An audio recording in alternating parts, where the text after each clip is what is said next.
জেলে ঢুকেই মামা বাড়ির আবদার আরজিকর কাণ্ডে ধৃত সঞ্জয়ের। মেটানো হল সব দাবি। আরজিকর মেডিকেল কলেজ হাসপাতালে তরুণী চিকিৎসককে ধর্ষণ করে খুনের আঁচ পৌঁছেছে দেশের বিভিন্ন প্রান্তে।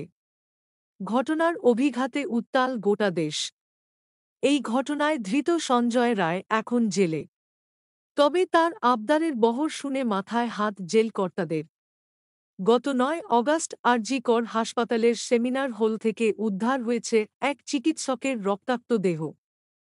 ময়নাতদন্তের রিপোর্ট স্পষ্ট করে বলা হয়েছে, চিকিৎসককে ধর্ষণ ও খুন করা হয়েছে। আরজিকর ঘটনার প্রথম থেকেই গোটা দেশে শুরু হয় প্রতিবাদের ঝড়। সারা রাজ্য তোলপাড় হয়ে যায় এই ঘটনার ধাক্কায়। কলকাতা পুলিশ ২৪ ঘণ্টার মধ্যে সঞ্জয় রায় নামে এক সিভিক ভলেন্টিয়ারকে গ্রেপ্তার করে। বর্তমানে সে জেলে। এদিকে আরজি করকাণ্ডে ধৃত সঞ্জয় রায় প্রেসিডেন্সি জেলে প্রবেশ করার পরই জেল কর্মীদের কাছে একটি বিশেষ আবেদন জানালেন। তার আবদার শুনে মাথায় হাত জেল কর্তাদের। জেলে ঢুকেই এমন আবেদন নিয়ে চিন্তায় পড়েছে কর্তৃপক্ষ। তবে সঞ্জয়ের সেই আবেদন মেনে নিয়েছে জেল কর্তৃপক্ষ। তার আবদার রাখা হয়েছে বলে বিশেষ সূত্রে খবর।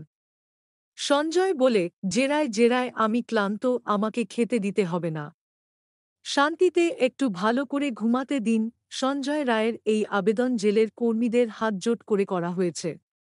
রাতে সাধারণ খাবার ডালরুটি এবং সবজি খেয়ে সেলে টানা ঘুমাচ্ছেন তিনি। জেলের সূত্রে জানা গিয়েছে, সঞ্জয় রায়কে ২ প্রাক্তন মন্ত্রীর সেলের পাশেই রাখা হয়েছে। জেল কর্মীরা জানিয়েছেন, সঞ্জয়ের নাম শুনে একজন বন্দী, বালু, মন্তব্য করেছেন যে এই সব নোংরা লোকদের নাম একদম আলোচনা করবেন না। সঞ্জয় রায়ের এই বিশেষ আবেদন ও তার সেল পরিস্থিতি জেল কর্তৃপক্ষের কাছে আলোচনার বিষয় হয়ে দাঁড়িয়েছে।